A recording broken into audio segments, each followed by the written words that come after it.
الحمد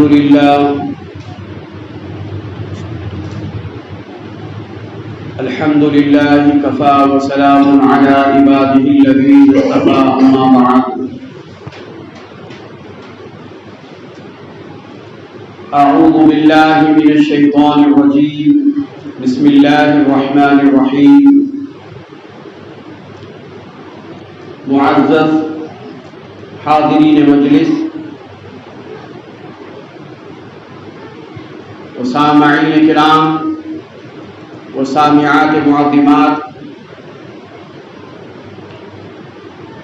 السلام علیکم ورحمۃ اللہ تعالی وبرکاتہ۔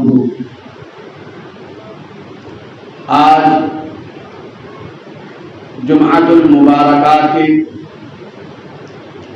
اس بابرکت موقع پر نماز عصر کی ابتدائی اور انتہائی وقت کے حوالے سے گفتگو کرنے کی سعادت حاصل کروں گا۔ نماز عصر کی ابتدا آدمی کے سایہ جو زوال کے بعد اصلی سایہ دکھائی دیتا ہے، وہ سایہ بڑھتے ہوئے 2 گنا ہو جاتا ہے، 2 مثل ہو جاتا ہے، تو اس کے بعد عصر کے نماز کی ابتدا ہو جاتی ہے، اور جب آفتاب غروب ہو جاتا ہے تو اس وقت عصر کی نماز کا وقت ختم ہو جاتا ہے۔ تو عصر کی نماز کی ابتدا 2 مثل سائے کے بعد سے شروع ہو کر غروب آفتاب تک رہتا ہے۔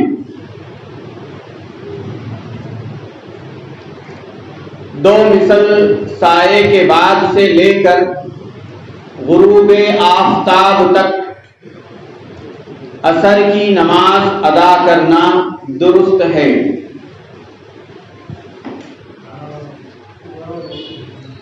عصر کی نماز کا آخری حصہ جب 20 منٹ رہ جائے تو وہ 20 منٹ کا آخری حصہ عصر کی نماز کا مکروہ وقت کہلاتا ہے۔ کوئی جان بوجھ کر اس مکروہ وقت میں نماز ادا کرے تو وہ گناہ کرنے والا سمجھا جائے گا۔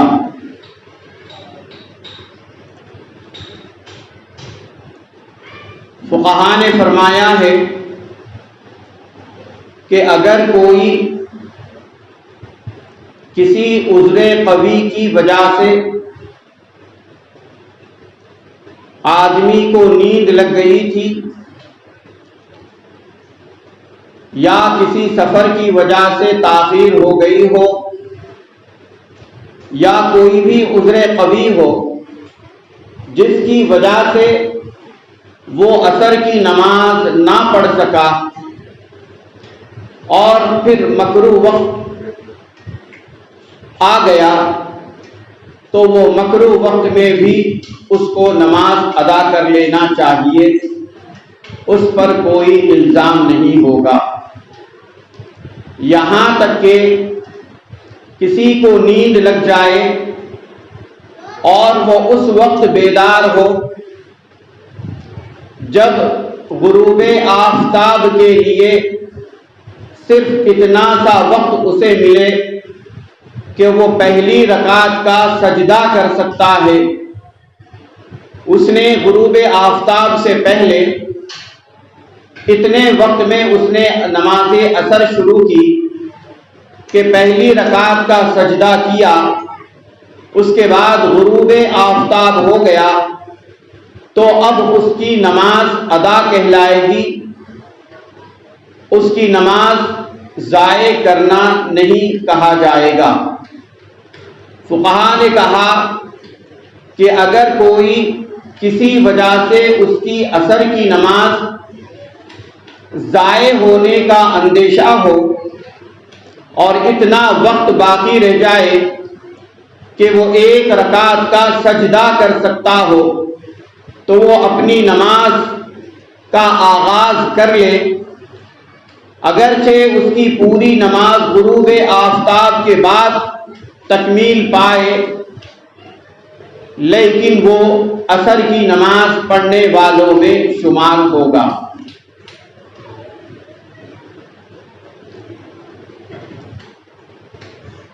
عظیم معزز عزیزان ملت اسلامیہ،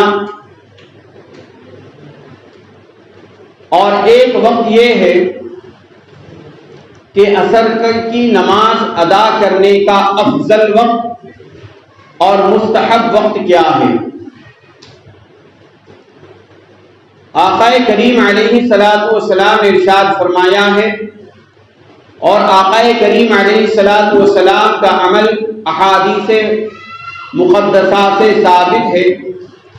کہ آقا کریم علیہ الصلوۃ والسلام نے حکماً اور عملاً یہ فرمایا ہے کہ عصر کی نماز تاخیر کر کر پڑھنا چاہیے۔ اخیر وقت میں عصر کی نماز ادا کرنے کا حکم ہے، تو وہ اخیر وقت کیا ہے جو عصر کا افضل وقت کہلاتا ہے اور مستحب وقت کہلاتا ہے؟ مثال کے طور پر ایک آدمی عصر کی نماز قدر اطمینان سے ادا کرے، 4 رکعت فرض، سلام پھیرا تھا کہ اس کو معاً ایک خیال آ گیا کہ ارے میں نے جو یہ 4 رکعت عصر کی فرض ادا کی ہے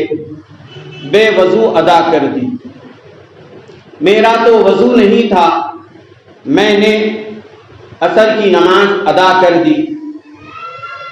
یا کسی کو یہ خیال آئے ارے مجھ پر غسل واجب تھا، غسل کرنا چاہیے تھا، میں نے غسل نہیں کیا، ایسے ہی میں نے نماز ادا کر لیا۔ بہر کیف کوئی بھی عذر ہو کہ آدمی کا کپڑا ناپاک ہو اور ناپاک کپڑے ہی میں اس نے نماز ادا کیا ہو، اور سلام پھیرنے کے بعد اسے خیال آیا کہ میں نے تو ناپاک کپڑے میں نماز ادا کر لی ہے، تو ان صورتوں میں نماز لوٹانا واجب ہوتا ہے، کیونکہ ان صورتوں میں نماز نہیں ہوتی ہے۔ تو اب آدمی غسل کر کے، غسل سے فارغ ہو کر، پاک کپڑے پہن کر، پھر اطمینان کے ساتھ 4 رکعت نماز عصر ادا کرے،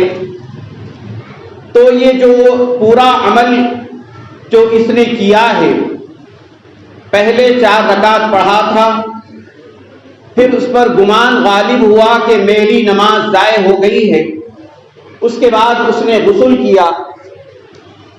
اور دوسرے کپڑے پہن کر پھر 4 رکعت نماز ادا کی، تو اس کے لیے جو وقت لگتا ہے وہ آدھا گھنٹہ یا 30 منٹ تک کا وقت لگتا ہے۔ اگر 2 مرتبہ 4 رکعت ادا کرے، بیچ میں غسل اور کپڑے پہنے، تو یہ آدھا گھنٹہ، اس کے بعد جو وقت مکروہ کا ہے وہ 20 منٹ، 20 منٹ سے پہلے جو 30 منٹ ہوتے ہیں جس میں کسی بھی وجہ سے نماز لوٹانے کی نوبت آ جائے اور آدمی اس نماز کو لوٹا لے، تو وہ جو جتنا وقت درکار ہوتا ہے تخمینہ اگر اس کا لگایا جائے تو 30 منٹ ہوتا ہے. تو یہ جو 30 منٹ ہے یہ عصر کا آخری وقت کہلاتا ہے. اور اسی عصر کے اسی آخری وقت میں عصر کی نماز پڑھنا افضل ہے اور مستحب ہے. افضل ہے اور مستحب ہے. ایک تو مستحب وقت ہوا یہ، دوسرا جو 20 منٹ کا جو وقت تھا وہ مکروہ ہوا. اور اگر کسی کی نماز ضائع ہو گئی، اب اس کے پاس اتنا وقت بچا کہ ایک رکعت اس وقت میں ادا کر سکتا ہے، تو وہ جو ایک رکعت کا جو وقت ہے وہ فرض کہلاتا ہے. کیونکہ آدمی کو اب فرض ہو جاتا ہے کہ اس وقت میں نماز شروع کر دے، اگرچہ نماز غروب آفتاب کے بعد جا کر تکمیل کیوں نہ ہوتی ہو، نماز اس وقت نماز کا آغاز کر دینا فرض کہلاتا ہے. یہ وقت فرض ہے. تو یہ ہو گیا عصر کا وقت اور اس کے افضل ہونے کا وقت، اور اس کا مکروہ جو وقت ہے وہ 20 منٹ ہے. اب مسئلہ یہ ہے، یہ جو ہمارا نماز کا جو یہ وقت ہے ہم احناف کا وقت ہے، مذہب حنفی میں یہ وقت عصر کا وقت کہلاتا ہے. لیکن ہم سے غیر مقلدین جو اہل حدیث ہے وہ اختلاف کرتے ہیں. وہ کیا اختلاف کرتے ہیں؟ وہ کہتے ہیں کہ آدمی کا سایہ زوال کے بعد، اصلی سائے کے بعد ایک گنا سایہ ہو جائے، ایک مثل سایہ ہو جائے، تو اس وقت عصر کا وقت شروع ہو جاتا ہے،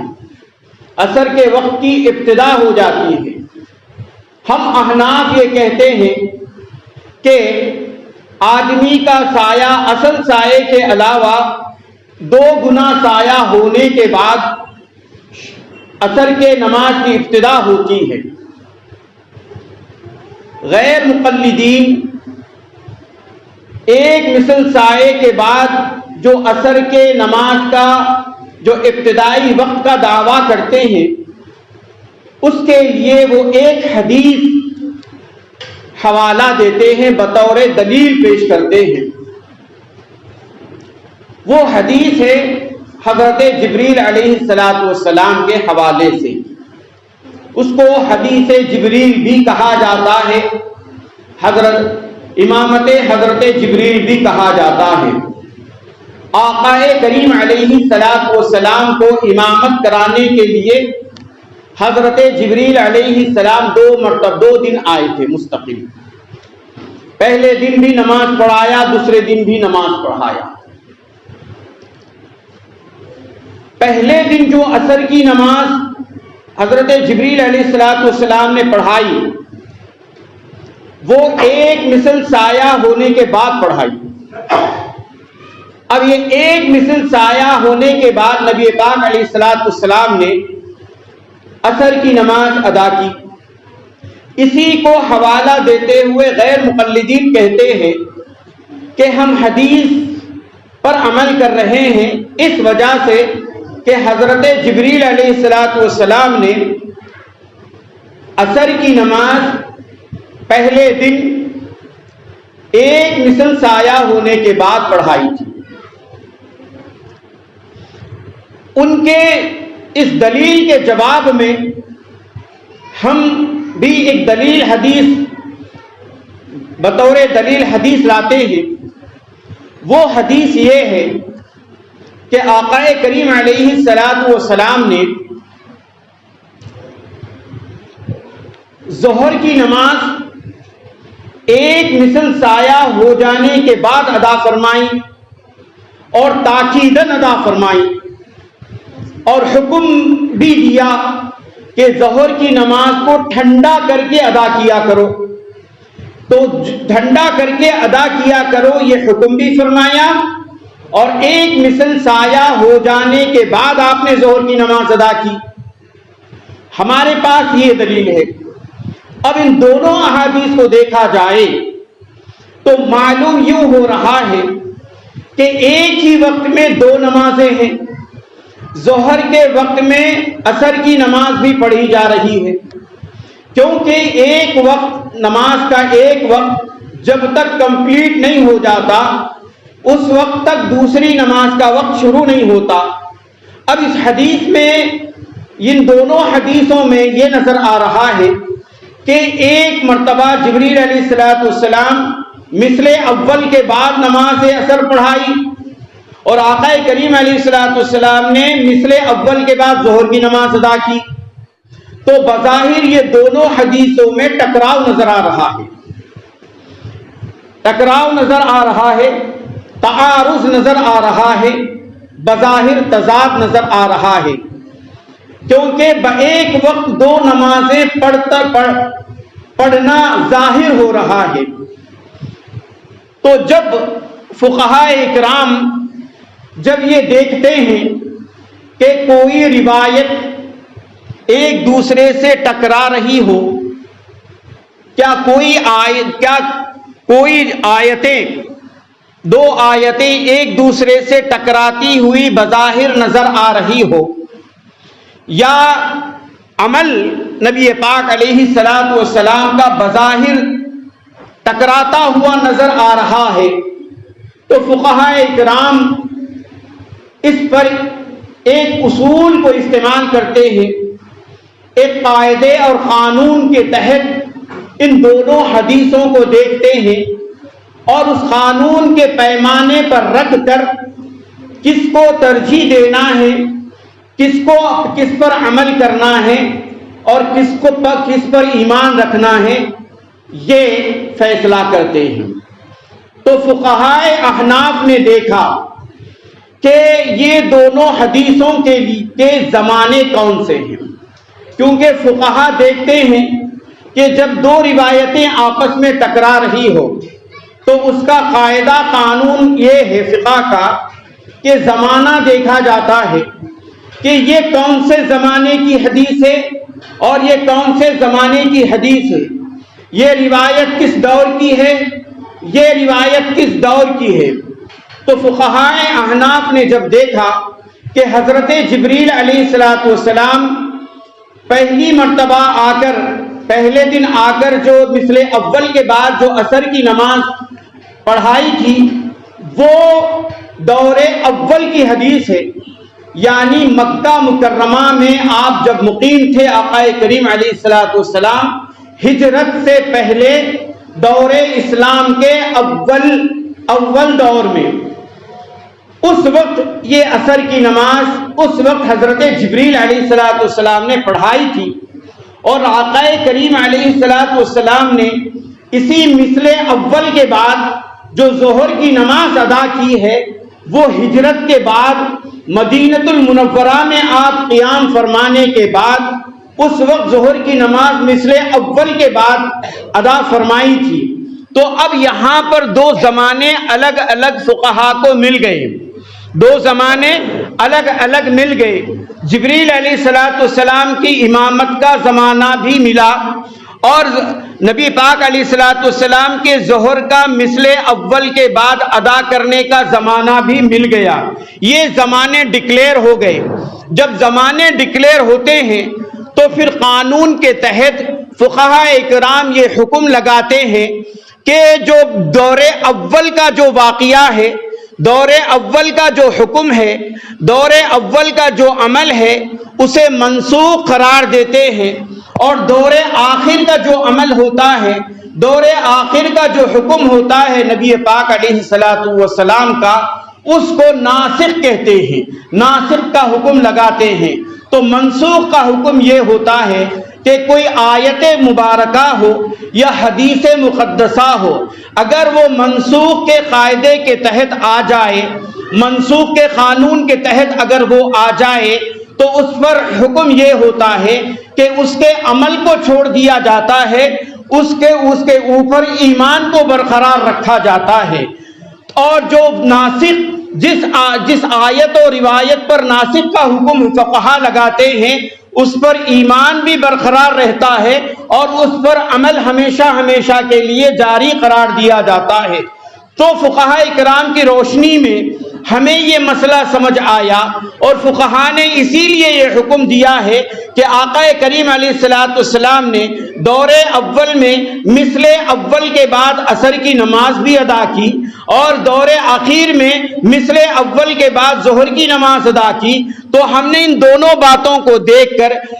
ہم یہ نتیجے پر پہنچے ہیں کہ دور اول کے بعد جب ظہر کی نماز ادا کی تو ظہر کا وقت 2 مثل سائے تک رہتا ہے اور 2 مثل سائے کے بعد عصر کا وقت شروع ہونے کا حکم لگایا جائے گا۔ اسی لیے احناف نے کہا کہ آقا کریم علیہ الصلوۃ والسلام نے مثل اول کے بعد ظہر کی نماز ادا کی تو امام اعظم ابو حنیفہ رحمۃ اللہ تعالی علیہ نے فرمایا اب ظہر کی نماز کا حکم مثلین تک لگایا جائے گا، مثلین کے بعد عصر کا وقت شروع ہوگا۔ اس طرح ہم نے عصر کے وقت کو 2 سائے کے بعد کو ترجیح دی اور وہاں سے عصر کی نماز کے وقت کا آغاز ہونا ہم نے اس کو مان لیا اور وہاں سے مثلین کے بعد ہم عصر کی نماز ادا کر رہے ہیں۔ اور ایک بات یہ ہے کہ اگر یہ دو حدیث ہونے کے باوجود یہ ظہر کی نماز مثل اول کے بعد پڑھے جانے کے بعد یہ حکم ثابت آتا ہے کہ یہ 2 مثل تک ظہر ہی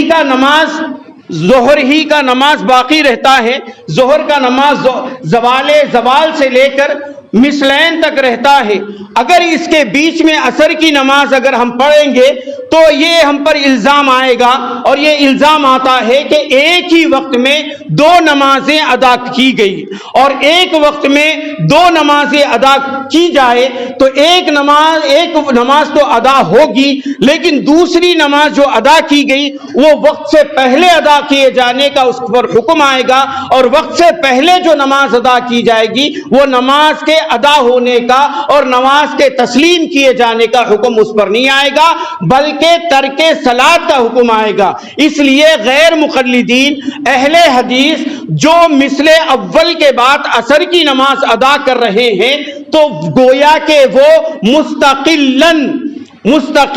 عصر کی نماز کو ترک کرنے والا کام کر رہے ہیں، عصر کی نماز کو وہ ترک کرنے والا کام کر رہے ہیں اس وجہ سے کہ وہ ایک ہی وقت میں 2 نمازیں ادا کر رہے ہیں۔ احتیاط کا تقاضا یہ تھا اور قانون کے قاعدے کا تقاضا یہ تھا کہ قانون یہاں پر یہ بتا رہا تھا، ناسخ حدیث یہ بتا رہی تھی کہ ظہر کا وقت مثلین پر جا کر ختم ہوتا ہے، جب سایہ 2 گنا ہو جائے تو ظہر کا وقت ختم ہوتا ہے اور عصر کا وقت شروع ہوتا ہے۔ ہم نے حدیث کے مطابق عمل کیا اور احتیاط کی تدبیر کے مطابق ہم نے عمل کیا اور احتیاط کا تقاضا بھی یہ ہے اور آقا کریم علیہ الصلوۃ والسلام کا حکم بھی یہ ہے کہ آخر وقت میں جا کر تم نماز ادا کرو اور آقا کریم علیہ الصلوۃ والسلام عصر کی نماز آخر وقت میں ہی ادا فرمایا کرتے تھے۔ تو ہم احناف کا عمل جو ہے، ہم احناف کا جو دعوت جو ہے، ہم احناف کا جو دلیل جو ہے وہ بالکل برحق ہے اور سنت کے مطابق ہے، نبی پاک علیہ الصلوۃ والسلام کے حکم کے مطابق ہے۔ اور اس بات سے اس مختصر سے تشریح کے بعد یہ مسئلہ میں سمجھتا ہوں آپ لوگوں کو سمجھ میں آ جانا چاہیے کیونکہ ہم ایک وقت میں 2 نمازیں ادا کرنے کے قائل نہیں ہیں۔ ایک وقت میں ایک نماز ادا کریں گے تو ظہر کا وقت زوال سے لے کر 2 سایہ کے 2 مثل ہو جانے تک ہے اور عصر کا وقت 2 مثل سایہ ہو جانے کے بعد ابتدا ہوتا ہے اور وہ انتہا غروب آفتاب کے بعد ہو جاتا ہے۔ تو یہ جو احناف کا عمل ہے وہ سنت کے مطابق ہے۔ اللہ تبارک و تعالی ہم کو شریعت مطہرہ اور مذہب حنفی کے مطابق عمل کرنے کی توفیق عطا فرمائیں۔ اس کے بعد میں سمجھتا ہوں جو لوگ پہلے سے یہاں تھے ان پر یہ مسئلہ کھل گیا ہوگا، اس کے بعد کبھی یہ نہ کہیں کہ بھائی وہ لوگ اس وقت پڑھتے ہیں پڑھ لینے دے، یا کبھی آپ جا کر ان کے پیچھے نماز نہ پڑھے کیونکہ آپ کے اوپر مسئلہ کھل گیا ہے۔ مسئلہ کھلنے کے بعد پھر آپ جا کر نماز پڑھیں گے تو آپ دوہرے گنہگار ہوں گے۔ وآخر دعوانا ان الحمد للہ رب العالمین۔ سنت ادا فرمائیں۔